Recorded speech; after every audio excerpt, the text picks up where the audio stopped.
하나님 말씀 마태복음 3장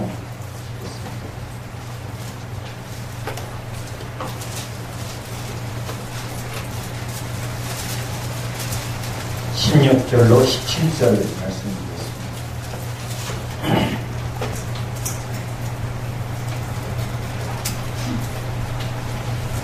마태복음 3장 16절로 17절 하나님 말씀을 함께 읽습니다. 예수께서 세례를 받으시고 곧 물에서 올라오실새 하늘이 열리고 하나님의 성령이 비둘기같이 내려 자기에게 임하심을 보시더니 하늘로부터 소리가 있어 말씀하시되 이는 내 사랑하는 아들이요 내 기뻐하는 자라 하시니라. 아멘. 성경은 우리에게 예수님을 계속 바라보게 만듭니다. 오직 예수 이에는 우리에게 다른 구원이 없습니다. 왜 예수 이에는 다른 구원이 없냐면 예수로 말미암아 우리에게 열매 맺게 하고 또 꽃이 피게 합니다. 하나님을 떠난 나무와 그리고 꽃은 꽃을 피울 수가 없습니다. 열매를 맺을 수 없습니다. 왜죠? 뿌리가 뽑혔습니다. 하나님이 떠난 존재입니다. 그러니까 말라고 죽을 수밖에 없습니다. 물을 떠난 물고기가 퍼덕거리다가 죽는 겁니다. 그러니까 우리 인생은 다 퍼덕거리는 인생이라고 볼 수 있습니다. 그래서 메마르고 그렇게 쉬들어갑니다. 수분이 70%인데 거기서 몇 프로만 줄면 우리가 죽습니다. 물을 떠난 물고기를 제가 비유로 항상 생각을 합니다. 힘있고 돈이 있는 사람은 열심히 퍼덕거리고 힘없고 약한 물고기는 그냥 피리피리 하다가 갑니다. 그러나 물 떠난 물고기의 입장에선 빨리 가나 늦게 가나 강하게 퍼덕거리나 약하게 퍼덕거리나 그냥 끝입니다. 죽음을 피할 길 없고 죽음 앞에서 다 허무합니다. 돌아가야죠. 다시 물로 은혜 안으로 하나님 안으로 들어갈 때 물고기는 물고기의 진정한 자유를 얻습니다. 우리는 물을 떠나는 것이 자유라고 생각하지만 물고기는 물 안에서 자유합니다. 우리는 예수 안에서만 자유합니다. 예수님이 우리에게 오신 것은 생명을 주고 풍성하게 하며 열매를 맺게 하려. 여러분, 꽃이 펴야 이 화초가 무슨 꽃인지 알죠? 열매를 맺어야 이 나무가 무슨 나무인지 압니다. 내가 누구인지 모릅니다.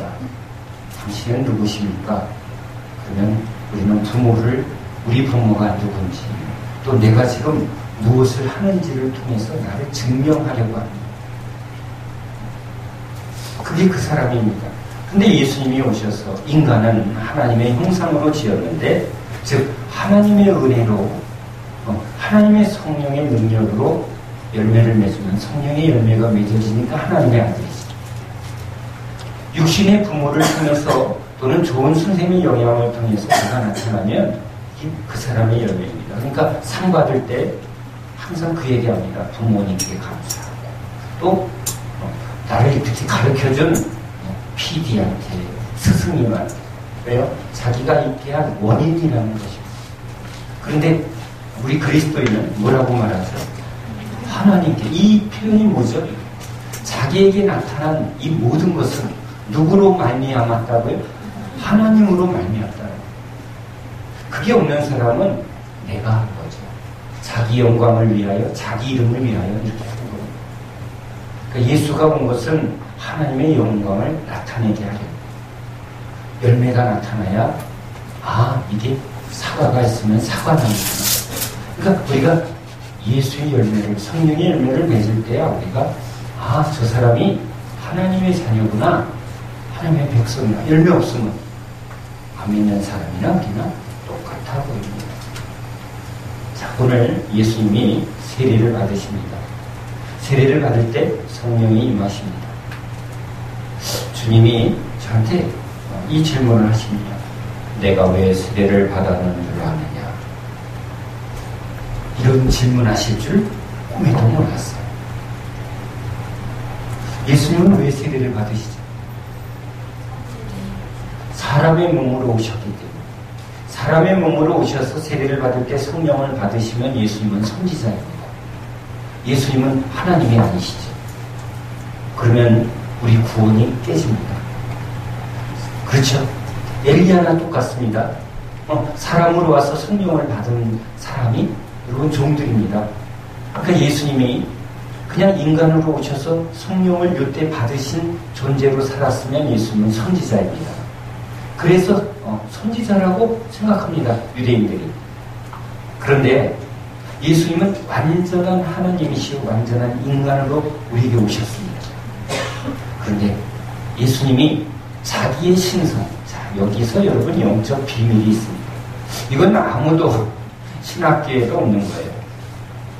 자, 잘 보세요. 예수님이 완전한 하나님이시고 완전한 인간이십니다. 아멘? 여러분, 이건 진리예요.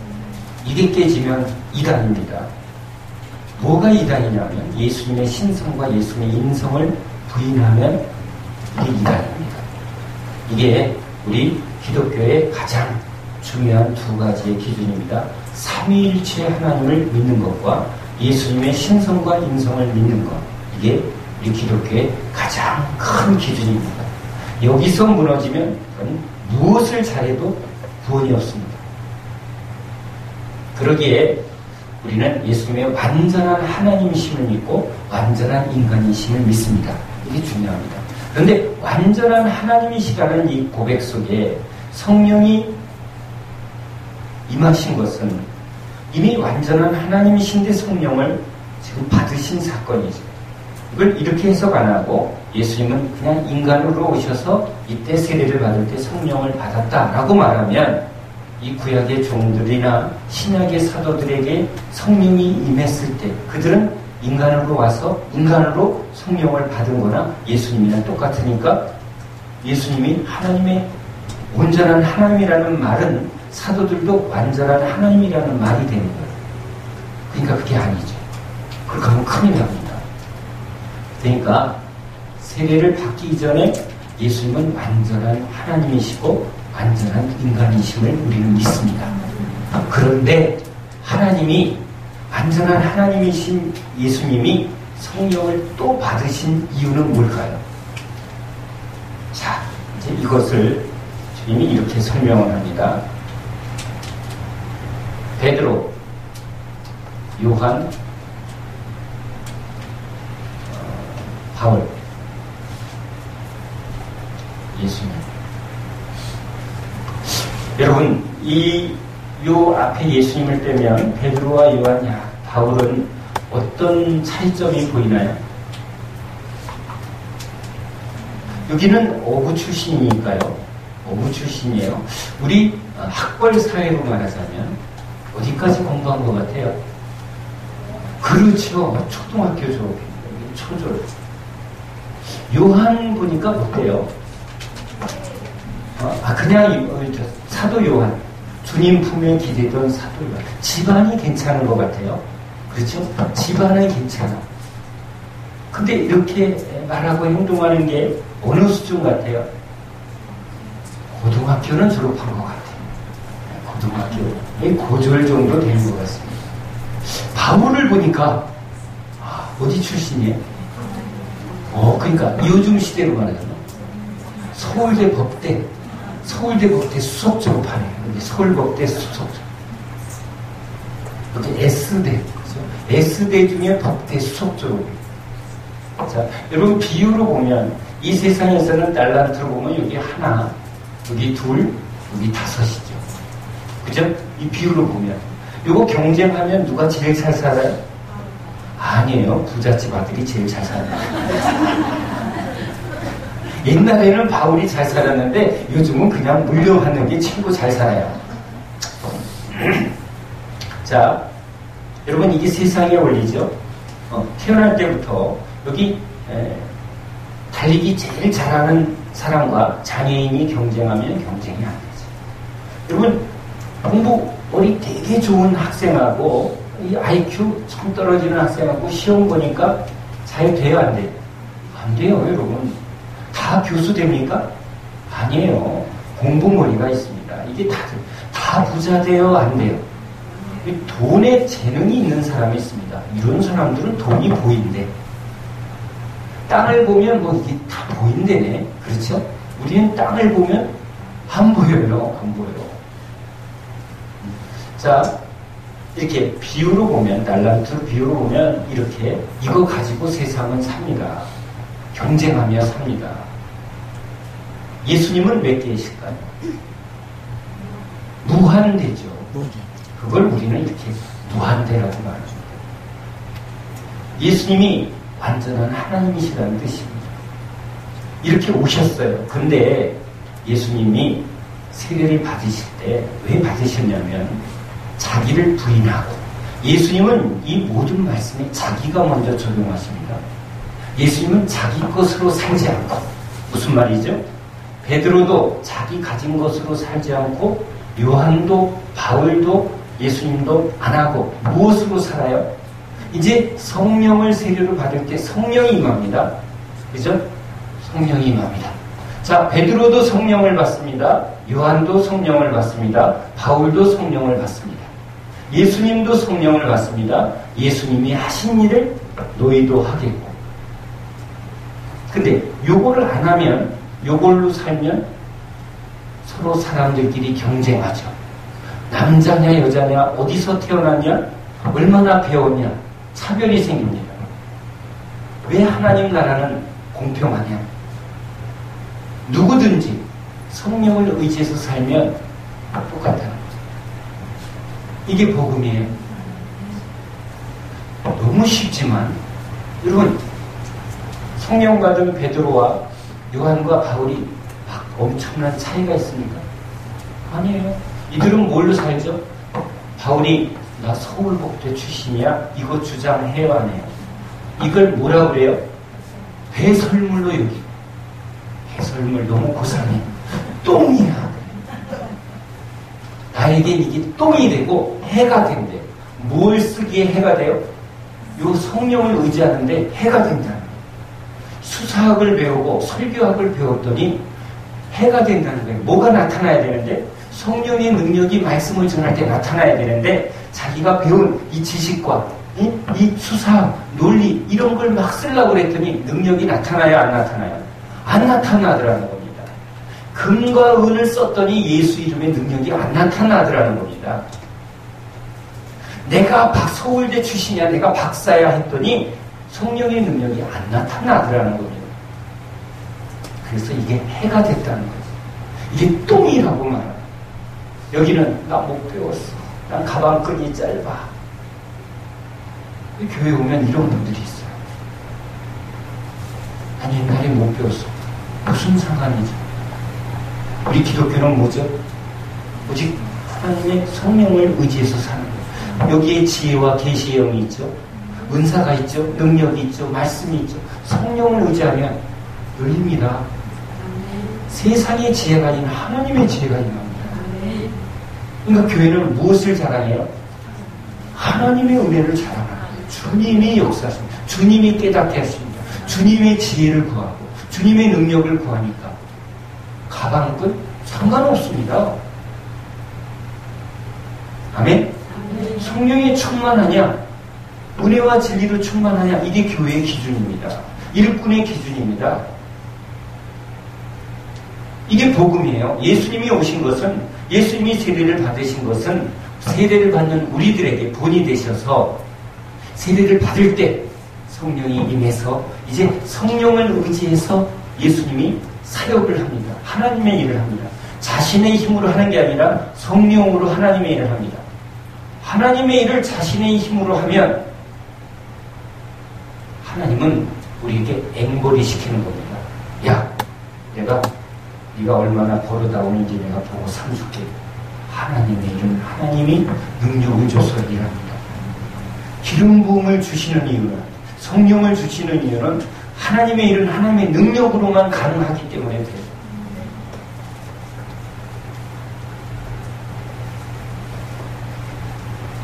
우리가 세례를 받고, 즉 예수님과 함께 듣고 예수님과 함께 사는 이유는 우리로 이렇게 예수님처럼 성령을 의지해서 살게 하려는 것이죠.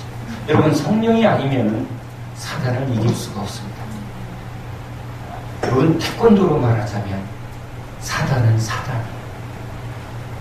여러분은 몇 단이에요? 와, 세다. 지금 귀신이 그냥 8단 그러는 바람에 도망가 버립니다.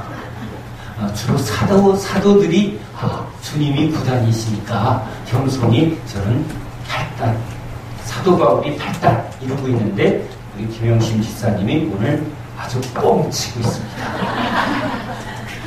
8단이시래. 앞으로 그러면 병자나 귀신 들린 자 있으면 우리 김영심 지사님한테 저는 그렇게 단이 높지 못했어요. 요즘 이단이 세게 옵니다. 이단이 우리 교회를 막 공격합니다. 신천지 들어오지 마세요. 이걸 교회에 써붙였어요. 이단을 들어오지 말라고. 왜? 우리가 몇 단이어서 그래? 초단이야. 그리스도의 초보를 벗어나지 못해서 이단이 들어오기를 무서워합니다. 이단이 들어오면 무너져요. 사단이 들어오면, 사단이 여러분 안 들어와요. 왠 줄 아세요? 이단만 보내도 되니까 사단이 안 와.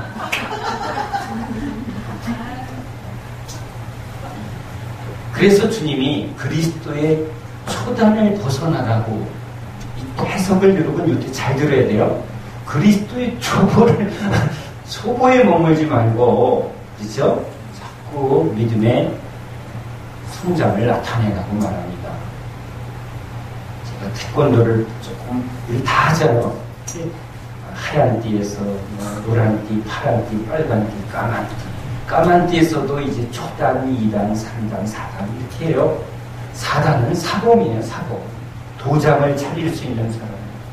그러니까 주님도 이 도장을, 즉 이 모임을 끌고 갈 사람들에게 4단 이상의 능력을 줘야 돼요. 그 4단 이상의 능력이 뭐죠? 성령이에요, 여러분. 인간에겐 그 능력이 없어요. 여러분, 4단의 영적 능력을 인간이 이길 수 있나요? 없습니다. 그래서 아담이 맨날 져요. 아담 안에 있는 사람은 다 집니다. 2단도 못 이겨요. 여러분, 2단은 얼마나 열심히 해요? 2단에 빠졌더니 뭘 해요? 부모도 버리고 온갖 가진 돈을 다 갖다 바치고 대출해서 갖다 바치고, 저는 그런 얘기를 들을 때마다 이야, 우리 교인들은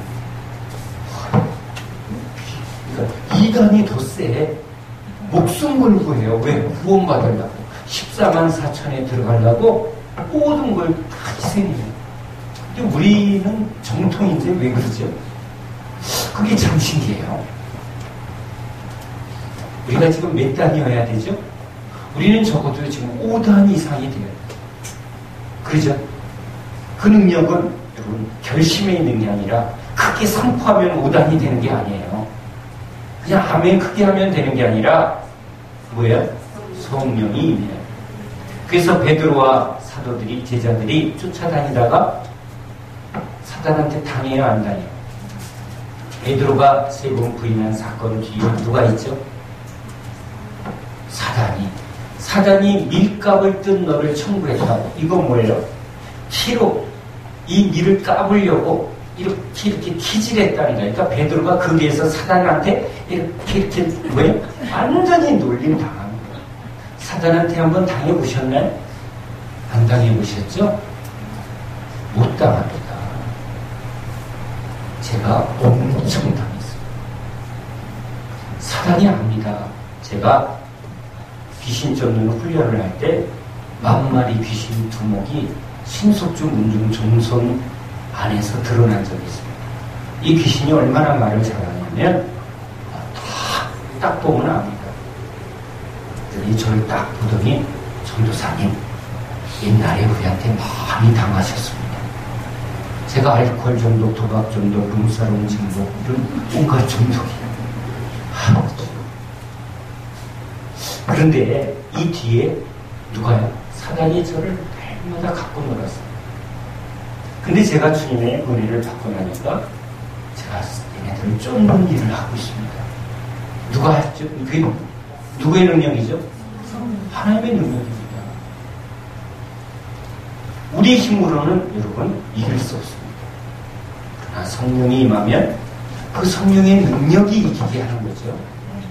예수님이 오신 것은 바로 이 세례를 받으시면 예수 믿는 자에게 성령을 주시려고. 예수님이 이렇게 세례를 받을 때 성령이 임하는 것은 우리가 예수에 붙어 있으면, 그죠? 머리에서부터 기름 부음이 쫙 흐르는 그 성령이 예수 믿는 자에게 동일하게 주겠다는 하나님의 약속이에요. 이 성경은 우리에게 그대로 하나님이 약속하는 거예요. 그래서 예수 믿으면 성령이 임하는 겁니다. 왜? 예수님이 지금 하나님 아버지로부터 성령을 받으시고, 이는 내 기뻐하는 자요, 내 사랑하는 자. 예수 안에 있는 우리에게 하나님이 기뻐하는 자요, 사랑하는 자라 하시겠다고 우리에게 지금 약속하는 말씀입니다. 예수님이 곧 우리의 본이 되고 우리의 목표입니다. 예수 안에 있는 건 우리 거예요. 우리가 그 주님을 붙들면 주님 거, 내 거, 주님 거. 아멘? 여러분, 이게 복음이죠. 내 것으로 사는 게 아니라 주님 것으로 삽니다. 제가 개털이고 권사님이 엄청난 재벌입니다. 근데 권사님이 저를 무지무지 사랑하세요. 그러면 저는 우리 권사님만 붙들면 저는 걱정 있을까요, 없을까요? 없죠. 근데 엄청나게 재벌인데 저는 권사님을 무지 사랑한다고 쫓아다니는데 권사님이 너는 나와 상관이 없다 이러면 소용이 없습니다. 중요한 건 권사님이 저를 엄청 사랑해줘야 돼요. 하나님이 우리를 사랑한다고 말하는 이유가 뭐죠? 당신의 모든 것을 우리에게 주시겠다고 말하는 겁니다. 그런데 이 하나님이 주시려는 이 놀라운 은혜가 어떻게 해야 우리에게 임하죠? 영적 법칙이 있습니다. 사랑은요, 사랑을 통해서만 옵니다. 그래서 우리한테 사랑을 물어요. 은혜는요, 여기 안에 있는 은혜의 통로를 통해서 은혜 위에 은혜가 오는 겁니다. 그래서 은혜를 줍니다. 말씀을 줍니다. 그런데 마귀가 이걸 확 뺏어가요. 왜? 요 은혜를 통해서 또 은혜가 오니까. 여기 거짓이 있고 진리가 있으면 진리가 거짓 안에 못 옵니다. 그래서 주님이 먼저 우리에게 뭘 줘요? 말씀을 주고 은혜를 줍니다. 그리고 이걸 붙들고 이제 어떻게 하라고요? 이걸 끌어당기라는 겁니다. 이걸 따라 여기 붙어서 이걸 받아야 돼요. 이건 단순하지만 중요한 원리입니다. 우리 첫날부터 과정에 대해서 얘기했어요. 왜 자라나야 됩니까? 어떻게 자라나죠? 은혜의 법칙이 있습니다. 믿음의 법칙이 있습니다. 그래서 사단은 이렇게 자라나지 못하게 뭘 뺏어요? 요 은혜를 뺐습니다. 이게 은혜 위에 은혜가 쌓이고 믿음 위에 믿음이 자라나지 못하게 자꾸 이걸 뺏어야 됩니다. 그래서 여러분이 이 집회를 끝나고 나면 사단은 벌떼같이 갑니다. 왜? 이걸 자꾸 받으면 받을수록 여러분은 능력. 자꾸 말씀을 들으니까 여러분 안에 뭐가 임하죠? 믿음이 임하니까 죽으면 죽으리라. 이게 와요, 안 와요? 처음에는 슉 했더니 그냥 이랬는데 이제는 뭐 눈 하나 깜짝하네. 그래야 안 그래요? 왜 그런 줄 아세요? 십자가의 말씀은 우리 영을 살리고 믿음을 살립니다. 살고자 하는 말씀을 여러분이 자꾸 먹으면 우리 안에 욕구가 생겨요. 이것도 있어야 되는데. 그러면 여러분 뭐가 오죠? 없으니까 근심이 오고 욕심이 자라나요.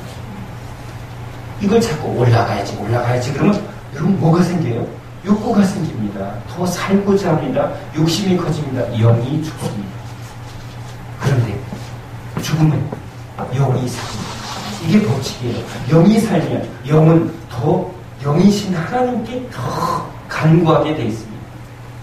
그래서 사단이 이 방식으로, 이 은혜의 방식으로 자라나지 못하게 자꾸 뭐 하는 거예요? 일단 누룩을 섞고 끌어내립니다. 그래야 이단이 우리를 이기죠. 초보에서 있어야죠. 그래서 맨날 이걸 먹입니다. 여러분 진짜 복 요리 잘못 먹으면 죽습니다. 복에 독이 있다는 걸 아세요? 하나님의 이 자연 법칙에 여러분 다 하나님이 지혜를 주셨어요. 아멘? 아멘. 복 먹을 때 잘 먹어야 돼. 누가 해주죠? 그 독을 제거하는 요리사가 해주는 거 먹어야 돼. 그냥 막 먹으면 즉사해요. 그래서 하나님이 주는 복은요, 다 그 독을 제거한 복이에요. 아멘? 그러니까 진짜 복이죠, 그걸. 그걸 주님은 신령한 복이라고 해요. 근데 그냥 복이라면 다 입을 쩍쩍 벌리면서 그냥 그걸 받아 먹으니 영이 죽죠. 그러니까 영이 죽으면 무슨 현상이 일어나요? 죽으면 이러면 당장에 돈 내놔라. 뭐 그러면 돈에 막 붙들려서 자식에 붙들리고 문제에 붙들리고 다 눌려요. 힘이 안 나.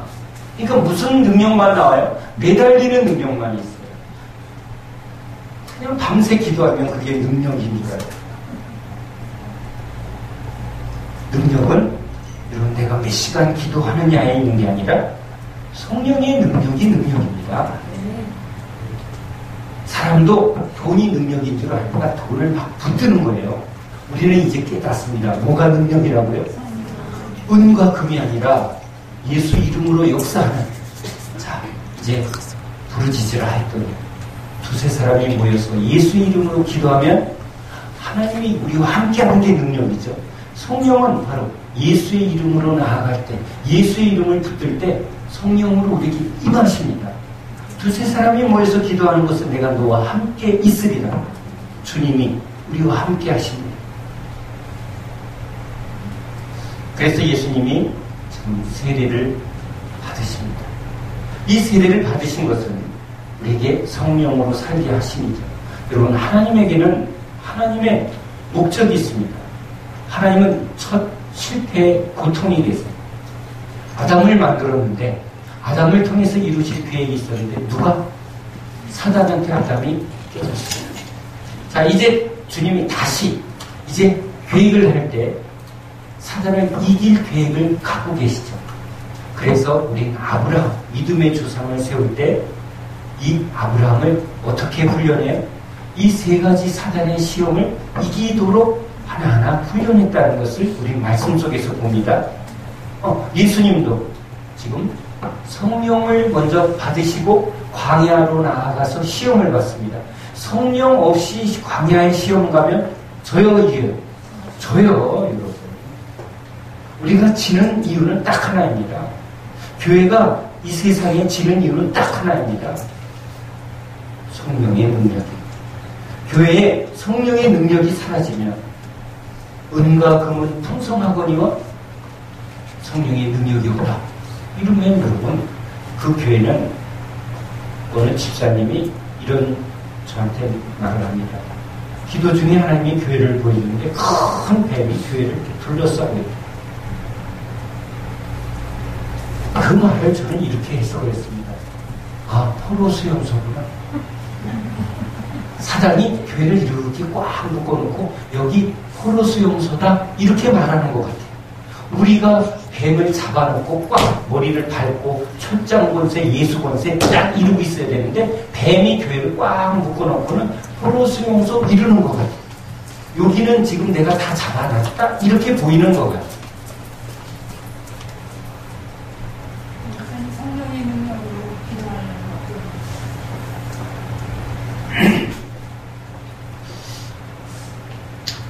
쉬우면서도 어려운 끝에 우리가 왜 믿음으로 기도하지 아니하면, 그렇죠? 믿음이 뭐죠? 내가 기도하는 게 아니에요. 내가 기도하는 게 아니라 내 안에 예수 그리스도를 믿는 믿음. 여러분, 예수님께 붙어서 이렇게 기도를 하면, 그렇죠? 예수님께 붙어 있는 우리가 내 기도를 할까요? 주님의 기도를 할까요? 주님의 기도를 해요. 이게 바뀝니다. 예수 그리스도를 믿으면 내 욕심을, 내 이기심을 십자가에 못 박고 이제 예수의 마음으로 살고 예수를 위해서 살고 주를 위해서 살겠다는 그 믿음이 예수를 믿는 믿음이니까 무슨 기도할까요? 주님을 위한 기도하죠. 주님의 나라를 위해서 기도하죠. 그러면 누가 일하세요? 하나님이 일하시죠. 기도가 안 바뀌니까 자꾸 자기 욕심을 따라 자기 기도를 하니까 주님이 안 들으세요. 어떤 때 듣죠? 주님이 들으실 때가 있습니다. 딱 하나입니다. 좋을 듯이 우는 애는 할 수 없이 들어줍니다. 그래야 안 그래요? 여러분이 지금 무조건 내 기도를 하나님이 들어주기를 원하시면 아주 미칠 듯이 죽을 듯이 떼쓰면서 기도하면 하나님이 죽을까봐 들어줍니다. 일단 그걸 강청하는 기도라고 해요. 아니요, 하나님이 알려준 거예요. 그렇죠? 근데 그걸 통해서 진짜 날 사랑하는구나, 그것만 붙들고 맨날 울고 맨날 20년째 울고 30년째 울고 어린아이 기도하면 부모가 걱정할까요? 기도할까요? 걱정합니다. 신앙에는 과정이 있죠. 처음엔 다 그렇게 기도하죠. 처음에 하나님한테 누가 처음부터 아버지의 뜻대로, 여러분 그런 신자는 없습니다. 처음에는 다 웁니다. 다윗의 자손 예수여 병 고쳐달라고 부르짖고 나오죠. 별의별 문제. 근데 그러면서 누구를 알아가죠? 주님을 알아가는 겁니다. 그리스도를 아는 지식이 우리를 자라나게 하죠. 그래서 믿음에서 믿음으로 자라나는 과정. 주님은 우리를 그렇게 키우시니까 들어주시죠. 근데 계속은 아니죠. 그래서 우리는 경험적으로 처음 예수 믿을 때 하나님이 많이 응답한다는 것을 다 알죠. 근데 신앙생활 오래 하신 분들은 주님이 잘 응답 안 하시는 것 같아요. 옛날에는 그냥 탁 하면 주셨는데, 그런데 좀 믿고 가보니까 주님이 그런 응답보다는 우리 마음을, 그죠? 자꾸 우리 연단하고 성숙을 요구하고, 그리고 우리도 이제 옛날같이 그런 기도를 안 하게 되죠. 그건 여러분이 지금 조금씩 자라나고 있다는 증거입니다.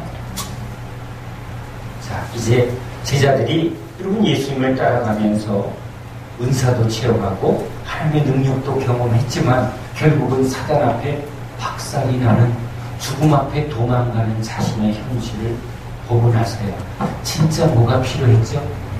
성령이 필요했습니다. 예루살렘을 떠나지 말고 얘들은 성령을 기다리라. 여러분 이것은 그냥 단순히 주님이 약속한 게 아니라 제자들 입장에서는 이건 실존적으로 체험적으로 예수님은 이기는데 우리는 지고 있어요.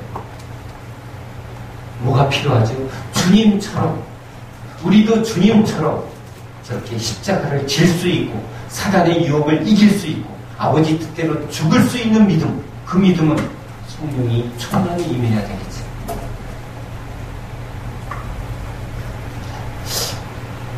예수님이 성령을 의지해서 세 가지 시험을 이깁니다. 여러분, 우리에겐 복음이 바로 이겁니다. 우리에겐 시험 문제가 이미 정해졌습니다. 사단이 우리를 어떻게 공격하는지 하나님이 문제를 알려줬잖아요. 여러분 시험을 보는데 시험 문제가 뭔지도 모르고 답도 모르고 그러면 어떡하죠? 컨닝하려고 합니다. 답이 뭐지? 근데 옆 사람도 몰라요. 근데요, 우리 시험은 너무나 은혜스러운 시험입니다. 문제도 알려주죠. 답도 알려주고 또 책도 가지고 보냅니다. 그것도 모자라서 옆에서 코치하라고 보혜사 성령님을 보내줍니다. 이러면 주님이 뭘 말하는 거예요? 다 이기라는 거잖아요. 근데도 우리가 못 이겨. 왜 그러죠?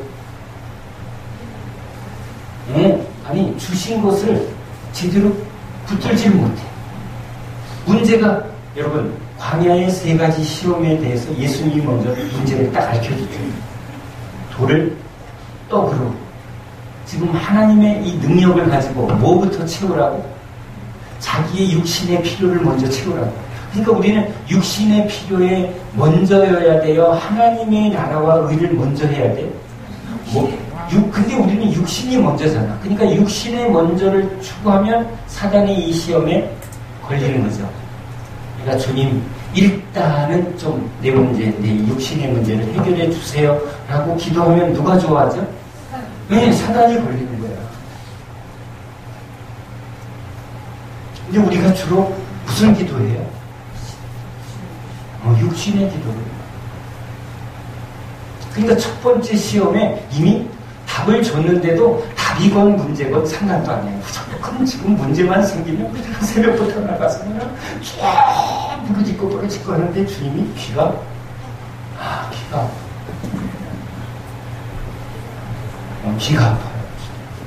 하도 한국 교인이 전 세계에서 제일 무서워. 한국의 여자 교인이 더 무서워. 때를 써도 이렇게 때 쓰는 교인이 없어요.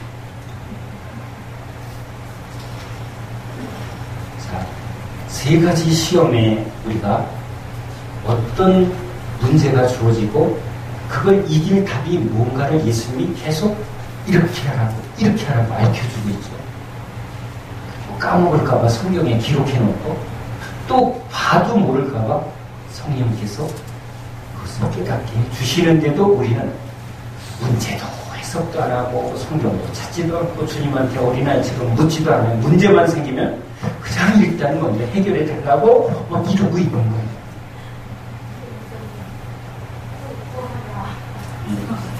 그러니까 해석은 다 이렇게 자기에게 유리한 대로 해석해요. 그렇죠? 참 신기합니다. 주님이 어떤 의도로 썼는지에 대해서는 전혀 궁금하지 않아요. 앞뒤도 강심 없어. 그냥 내가 원하는 문구만 찾아갖고 그걸 붙들고 확 뺐어요. 그래서 주님이 제발 자판기처럼 나를 돈 넣고 결과 구하는 것처럼 그렇게 하지 마라. 꼭 전하라. 이제 여러분은 그렇게 안 하시죠? 여러분은 이제 이 말씀을 통해서 아주 하나님이 성경을 어떻게 쓰셨나를 하나님의 의도, 하나님의 마음을 이제 조금씩 알았습니다. 알았으니까 이제 옛날로 돌아가면 안 되죠. 모를 때는 주님이 이해하십니다. 주님은요, 사두개인들이 부활에 대해서 모르니까 사두개인한테는 좀 설명하세요.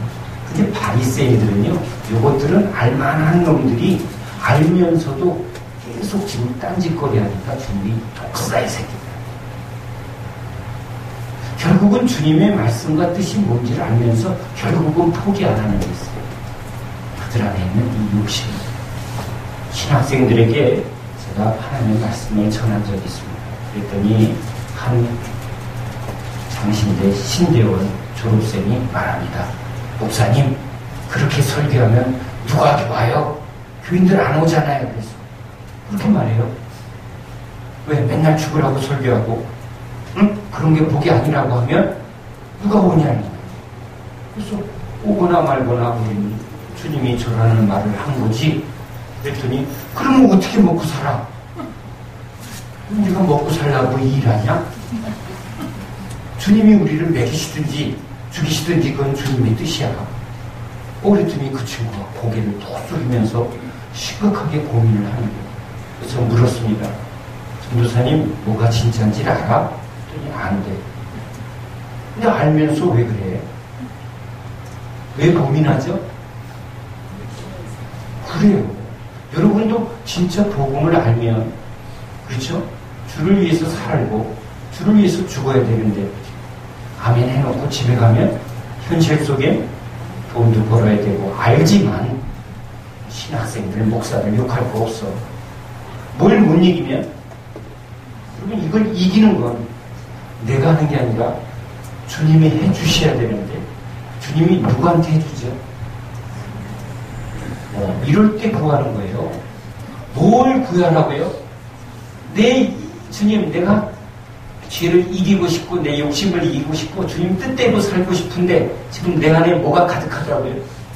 내 안에 탐심이 가득하고 욕심이, 이건 내가 죽일 수 있어요, 없어요? 없어요. 죽으면 신용은 하죠. 누구한테 없애달라고 문둥병을 깨끗해 주시듯 내 입을 깨끗해 나를 죽여달라고, 이걸 죽여달라고, 이걸 빼달라고, 이걸 없애달라고, 못 박아달라고, 그게 구하는 거죠. 그러니까 주님이 그렇게 구하면 뭘 준다고? 그렇게 구하면 성령을 주신대. 그러니까 구하고 찾고 두드려서 성령을 주신다고 그랬는데 사실은 여러분은 성령을 구하는 게 아니야.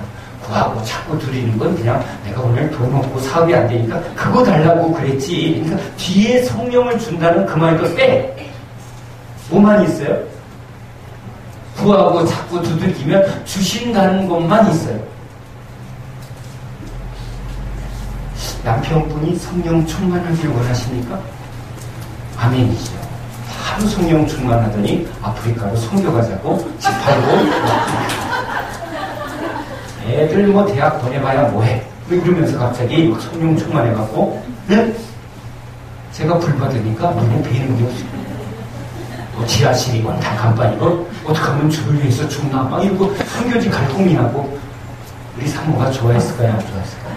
안 좋아하지. 다시 성령 충만하길 원하십니까? 주님이 들으신 줄 믿습니다. 남편이 막 성교지로 갈 줄 믿습니다.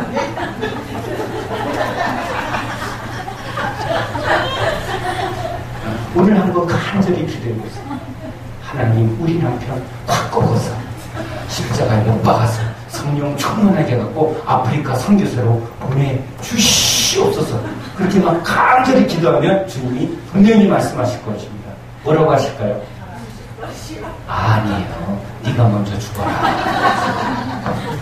네가 먼저 죽어서 중국으로 가라. 그렇게 말할 겁니다. 그죠? 우리 주님 스타일은 꼭 그러실 분이에요.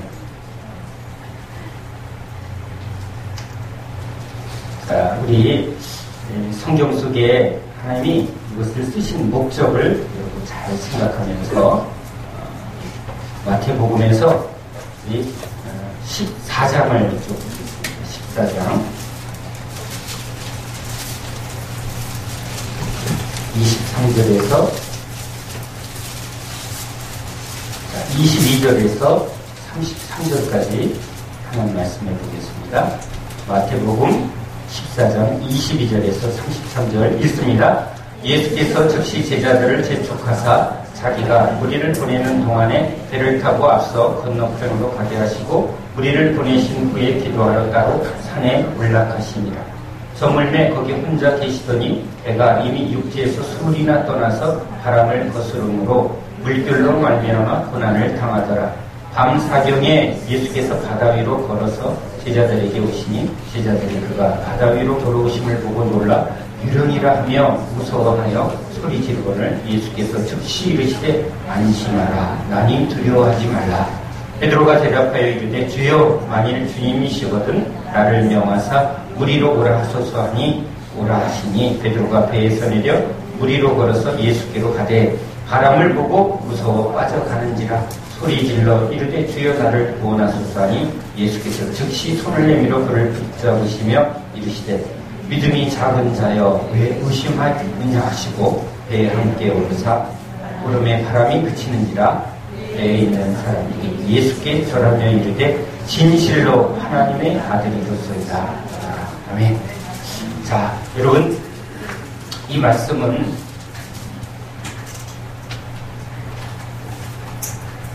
예수님이 오병이어의 기적을 행하신 다음에 일어난 일입니다. 이 말씀의 흐름을 잘 이해하려면 앞부분에 있었던 일들을 한번 잘 봐야 합니다.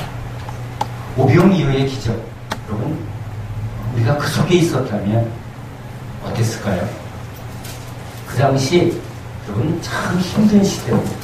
여기 연세가 오래되신 분은 전쟁 후에 이 굶는다는 게 얼마나 큰 고통인지는 우리 세대는 모릅니다. 쌀 떨어졌어 그러면 우리 애들은 뭐라고 그러죠? 컵라면 사 먹지 뭐 이래요. 외식하지 뭐 이래요. 수돗물 안 나오면 큰일인데 그러면 사우나 가지 이렇게 생각해요. 그러니까 애들이 굶는다 뭐 어려운 일이다 이 개념이 없습니다. 그런데 우리 어르신들은 전쟁 끝나고 진짜 끼니를 굶는 고통이 얼마나 큰지 모릅니다. 아이들 밥 먹이려고 먹었다고 하면서 안 드시는 엄마 이런 이야기는 우리 지금 세대들은 참 모를 거예요. 살 빼려고 애쓰는 궁식하는 이 시대에 굶고 그 고통이 얼마나 처절한지 모릅니다. 그런데 예수님 때에 한 끼 막 그렇습니다. 잘 먹으면 두 끼. 근데 그 먹는 내용도 참 부실했을 거죠. 지금 예수님이 드시고 예수님 때에 제자들이 먹고 사는 그 삶을 비교하면 우리들은 지금 호화 생활자 아주 배 터지게 먹습니다. 근데도 우리는 비교해요. 비교해서 뭐가 없다고 지금 이러고 있습니다. 오병이어의 기적을 행하시는데, 저는 이 말씀 속에 예수님이 하시는 모든 일은 다 의도를 가지고 행하십니다. 성경의 사건은 다 하나님의 목적이 있습니다. 오병이어를 행하실 때 하나님이 오병이어의 기적을 행하신 이유가 뭘까요? 광야에서 40년간 이스라엘 백성을 먹이신 그 하나님이 누구라고요? 지금 예수님이 그 하나님으로 오셨다. 광야에서 지금 반석에서 물을 내신 예수님, 구원의 예수님이죠. 구원의 하나님이 예수님으로 오신 그것을 예수님이 계속 그걸 증거합니다. 목마른 자들은 다 내게로 오라. 광야에서 목마른 자들에게 그 풍성한 생수를 주신 그 예수님이 바로 나다. 지금 이 얘기를 하고 있는 거예요. 그러니까 오병이어의 이 기적을 행한 건 내가 능력이 있어 이걸 말하려는 게 아니라 내가 누구냐, 40년간 너희를 먹인 그 하나님이 바로 나다. 이걸 주님이 제자들에게, 무리들에게 가르치려 합니다. 자, 오병이어를 받아서 축사합니다. 하늘을 우러 하나님 앞에 기도합니다. 떡과 고기가 어떻게 나왔을까요?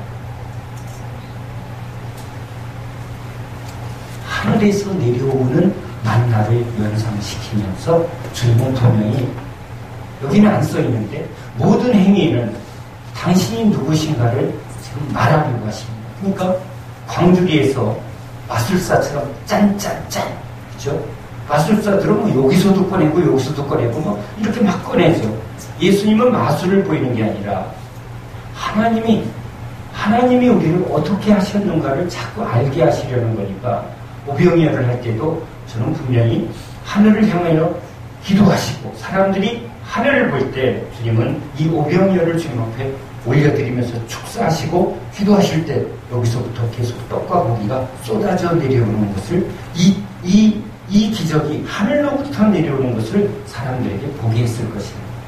뭔가 뭐 도포잡에서 이렇게 꺼내는 거 마술사가 하는 거죠. 그래서 예수님이 그 만나를 내리시는 하나님이십니다. 자, 그런데 이 기적을 경험한 이스라엘 백성들은 거기 있는 광야에 한 2만 명의 어린아이와 여자와 남자들, 늘 굶주리고 늘 내일을 걱정하는, 이 끼니 걱정했던 사람들에겐 이 기적은 어떤 기적이죠? 뭘 하는 겁니다. 이젠 저분만 잡으면, 그렇죠, 이 굶주림에서 해결된다. 그건 다른 소원이 있어요, 없어요? 진짜 사흘 10끼 굶어보면 코딱지도, 그 배고픔이 얼마나 절실한지 모릅니다. 그런데 주님이 기적을 행할 때 저 주님만, 그래서 요한복음에서는 사람들이 예수를 왕으로 삼으려, 무슨 왕이요? 내 배를 채워주는 왕으로. 얼마나 절실했을까요? 그런데 주님은 피하여 도망가십니다. 예수님이 그렇게 기적을 막 행하니까 사람들의 눈이 막 처음에는 그냥 내 거 있나 하다가 막 계속 나오니까, 사람이요, 처음에는 죽였을 땐 내 거 찾다가 넘치면 이게 풀어집니다. 탈북자들이 처음에는요, 먹을 거 주면 막 숨겨놓습니다. 곰팡이 날 때까지. 안 믿는데요, 계속. 왜? 언제 굶주릴지 모릅니다. 이 굶주림이 체질이 된 거예요. 근데 주님이 12광주리, 이건 상당히 중요한 의미죠. 왜? 풍성한 걸 느껴야 우리는 그제서야 이 주림에서, 묶임에서 자유가 옵니다. 그래서 하나님의 은혜는 풍성한 줄 믿습니다. 넘치는 줄 믿습니다. 그럴 때 이 묶였던 마음이 다 풀어집니다. 아마 권사님이 이따가 넘치는구나. 옆에도 막 나눠줍니다. 얼마나 행복해요. 행복합니다. 그런데 이 행복을 계속 주실 저분을 바라보니까 어떻게든지 저분을 따라야 하는데 하고 보니까 저분은 너무 성령 충만해요. 여러분, 너무 성령 충만하면 가까이 가고 싶어요? 아니면 조금 경외가 들어요? 조금 경외가 들죠. 근데 그렇게 경외감이 너무 강할 때 만만한 사람이 있습니다. 누가 만만하죠? 제자들. 그 옆에 베드로가 지나갑니다. 그러면 베드로는 뭐예요? 저분은 너무 특별한 분이고 베드로는 조금 가깝죠. 베드로 그렇죠? 이건 나야. 누구 있어요? 그래서 여러분 이런 마음으로 가톨릭에서는 하나님은 너무 경이로운 건데 신부한테 말하면 마리아한테 말하면 뭐 이런 인식이 여러분도 그냥 목사님 이 의식이 왜 그래? 하나님한테 직접 가는 것보다 좀 말하기 편한 이 중간에 이 인간의 마음. 그러니까 그 당시 사람들도 그냥 베드로를 보면서 베드로 좋겠다. 응? 왜? 예수님이 저런 능력을 가지신 그 예수님을 따라가는 저 베드로가 얼마나 부럽겠어요. 그러니 막 옆에서 나눠주다가 베드로가 어깨에 힘이 들어갈까요? 안 갈까요? 내가 제자요. 제자들이 지금 갑자기요. 사람들이 막 여러분 연예인들이 이 맛에 삽니다. 이러면요. 그건 마약보다 더 강한. 사람들이 이렇게 높여주고 인정해주고 그러면 그 마음이 저도 선교지 가서 진짜 그렇게 기도하는데 중풍병자가 축신한 거예요. 누가 하셨죠? 하나님. 근데 당사자는 얼마나 놀래요. 얼마나 기뻐요. 갖고 이러는데 사람들이 눈이 호박씨만해지는 거예요. 저를 보는 눈이 어떤 눈이래요? 이런 눈으로 볼 때 제 안에 여기서 봤지? 이런 거 생길까요? 안 생길까요? 요거 죽는 거예요. 요거 빨리 안 죽이면 여러분 이게 이렇게 올라오면 여기 이제 갑바가 생깁니다. 내 말 안 들으면 이러면서 목소리에 여러분 그래서 깨구락지 울음소리가 자꾸 내 말 들어야 돼. 그러면서 응? 여러분 이게 괜히 처음에 생긴 게 아니에요. 이게 이런 게 차곡차곡 은혜가 쌓여야 되는데 이게 차곡차곡 쌓이면 여러분 이게 어깨에 힘이 됩니다. 제자들이 그게 쌓이기 시작하니까 주님이 야야야 빨리 가자 막 재촉하사. 여기 보니까 성경에 주님이 재촉했다고 말합니다. 그죠?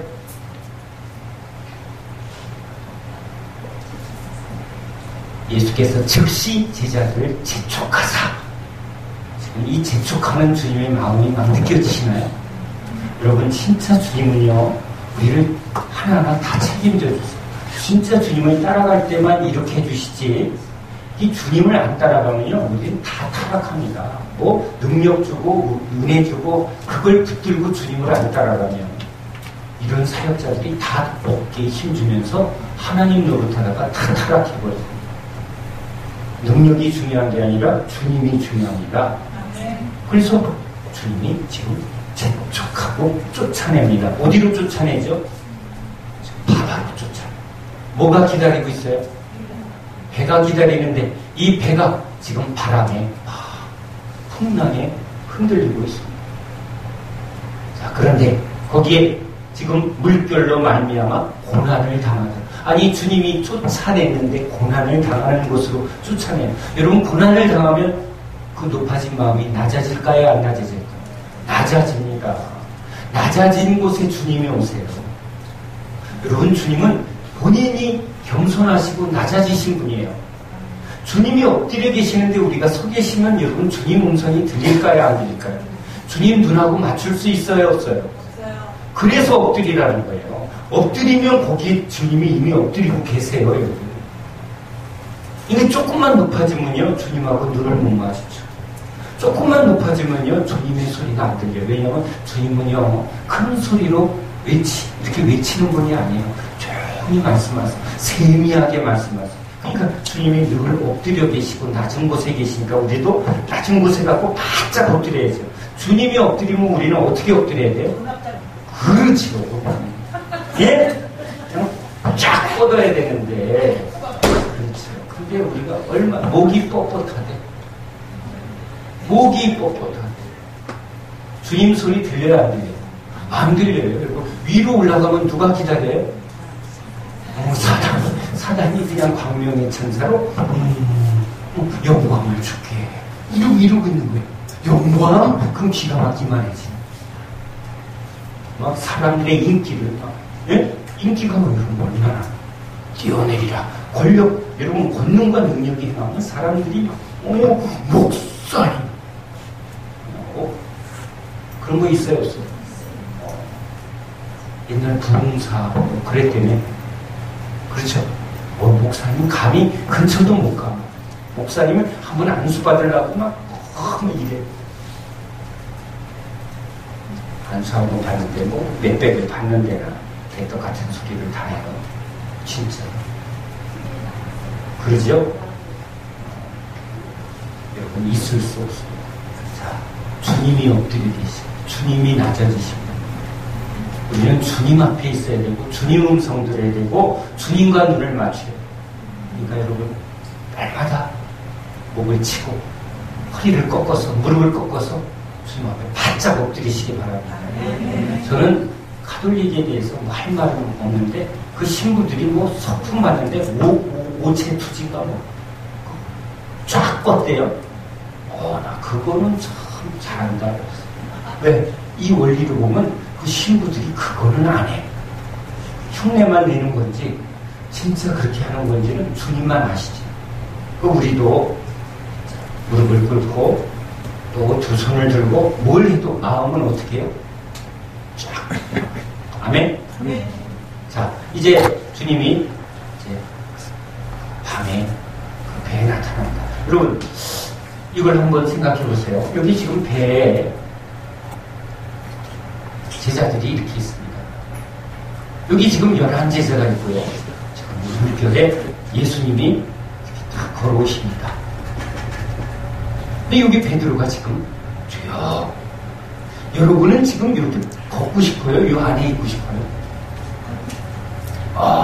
우리 용심 집사님은 그냥 모음 도전. 우리 권사님은 그 배 안에 있죠. 미쳤어, 거기. 왜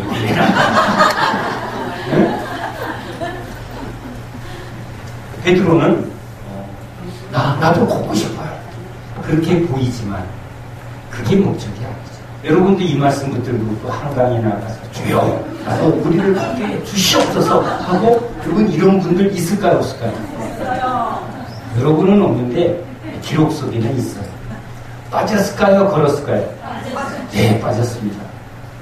그러면 주님은 왜 이런 일을 행하시고 이걸 기록하셨을까? 자, 너희들도 믿으면 무리를 걸을 수 있다. 한번 해봐라. 한강에 가서 해봐라. 이런 게 아니죠. 믿는 자에게 능치 못함이 없으리라. 이럴 때 막 그런 걸 막 선포하시면 여러분은 무조건 또 아멘 하셔. 참 아멘도 잘하세요. 아무데나. 그런데 이 말씀 속에 하나님의 중요한 원리가 있습니다. 여기서 하나님이 강조한 내용이 있습니다. 바로 이것은 베드로가 대답하여 이르되 28절입니다. 주여 만일 주님이시거든. 아니 주여 만일 주님이시거든. 이런 표현이 참 이상하죠. 주여 당신이 진짜 메시아이거든. 그죠? 메시아는 뭐죠? 구원자예요. 당신이 진짜 메시아라면 그리스도라면 나로 무리를 걷게 해 주시옵소서. 이 말이죠. 자, 아픈 암 환자한테는 만일 지금 메시아이시라면 나의 암을 고쳐 주시옵소서. 그러면 내가 믿겠습니다. 이게 고백이죠. 베드로가 지금 무리를 걷게 해달래요. 이 무리를 걷는 이 요구는 이런 예수님처럼 신기한 능력을 경험하게 해달라는 그런 성전 꼭대기에서 뛰어내려라. 그러면 발이 닿지 않고 다치지 않게 하는 그 능력처럼 무리에 빠지지 않게 하는 능력을 구하는 것과 의미적으로는 같은 거예요. 그런 걸까요? 아니에요. 여러분, 하나님의 말씀은 하나님의 의도와 목적을 가지고 기록합니다. 베드로는 어부입니다. 어부가 경험하는 것은 바다는 빠지는 곳입니다. 여러분, 바다를 이렇게 위에서 보면 참 아름답습니까? 무섭습니다. 왜 무섭죠?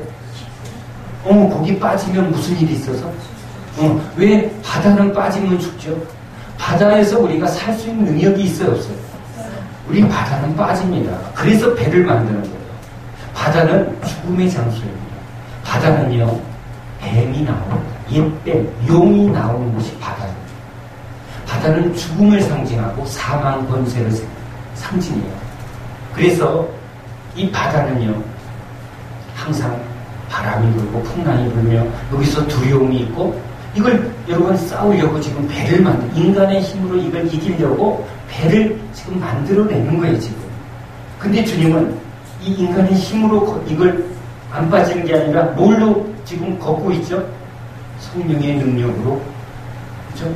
성령의 능력으로 무리를 걷습니다. 성령의 능력으로, 말씀으로 바람을 잔잔케 하고 풍랑을 멈추게 합니다. 인간은 지금 인간의 방법으로 이걸 이겨보려고, 사망을 이겨보려고, 안 죽으려고, 그죠? 이걸 이겨보려고 하지만 큰 풍랑이 일면 이 배는 빠집니다.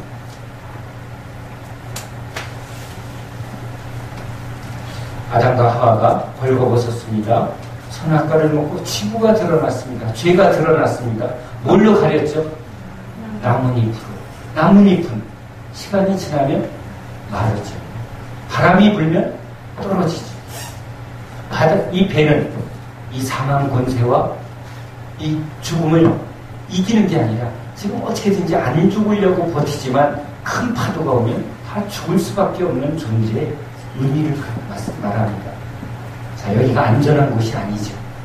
그래서 베드로는 지금 당신이 메시아라면, 당신이 구원자라면 이 죽음, 이 바다의 죽음에서 나를 이기게 해주고, 이 안에 이 바다 속에 있는 이 뱀, 사망 권세를 이기게 해주시면 내가 믿겠습니다.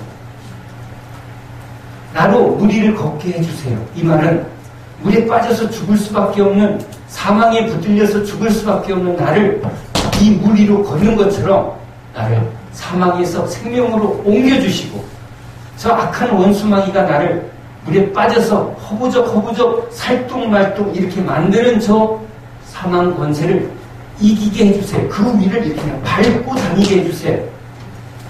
여러분, 예수님이 오신 것은 우리로 이기게 하려고 오신 줄 믿습니다.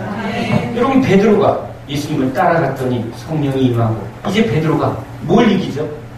죽기를 두려워 도망갔던 베드로가 이제 죽기를 두려워하지 않고 사망 권세를 깨트리며 사단을 쫓으며 물 위를 걷는 삶을 삽니다.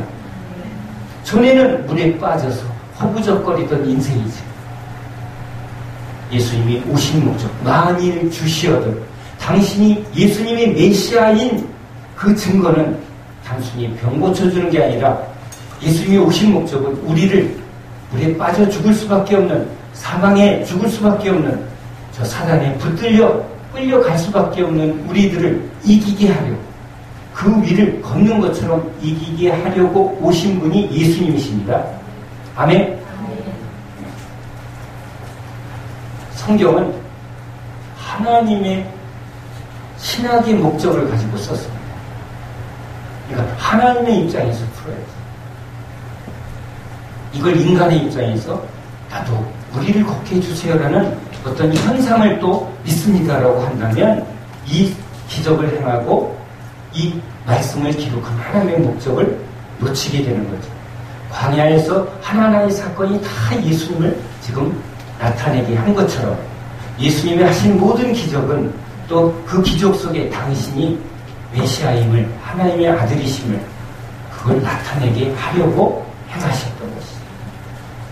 물결을 보니 두려워. 결국은 오라, 주님이 오라 하는 말씀을 붙들 때 여러분 나아가야죠.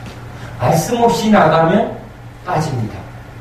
그래서 사단이 말씀을 여러분이 붙들지 못하면 말씀 없는 감정, 말씀 없는 체험, 여러분 그런 신앙은 사단한테 얼마든지 당할 수 있습니다. 말씀은 곧 능력이고 생명입니다. 말씀이 베드로의 이기는 능력이 되죠. 오라 없으면 가면 빠집니다. 말씀이 있을 때 이깁니다. 그래서 성령이 말하게 하심을 따라 말할 때 제자들에게 능력이 나타납니다. 그런데 주님을 보지 않고 말씀을 붙들지 않고 물결을 보니 사단이 그래서 우리를 자꾸 흔들어댑니다. 시선을 뺏는 거죠. 우리 중심을 흐트리는 거죠. 그러면 두려움이 오고 두려움이 오면 우리는 꼬로로로 오리죠. 여러분 지금 날마다 경험하는 게 이거 아니에요? 꼬로로로 했다가 또 주님 하면 또 건져주시고 또 세상 보고 나가서 꼬로로로 결국은 뭐가 없어요? 말씀이 없습니다. 말씀이 없는 제자들은 주님을 따라가며 계속 육신에 붙들려 있지만 말씀을 붙들 때 말씀을 하나하나 깨달을 때 그들은 말씀의 사람이 되고 말씀 위에 성령이 임했더니 그들이 말씀을 선포하는 자가 됩니다. 말씀 안에 있는 자가 됩니다. 그랬더니 이들이 이기는 자가 됩니다. 자, 오늘 여러분 마태복음의 이 무리를 건너는 사건 속에 하나님이 이 일을 행하신 목적, 뜻을 여러분이 함께 나눴습니다.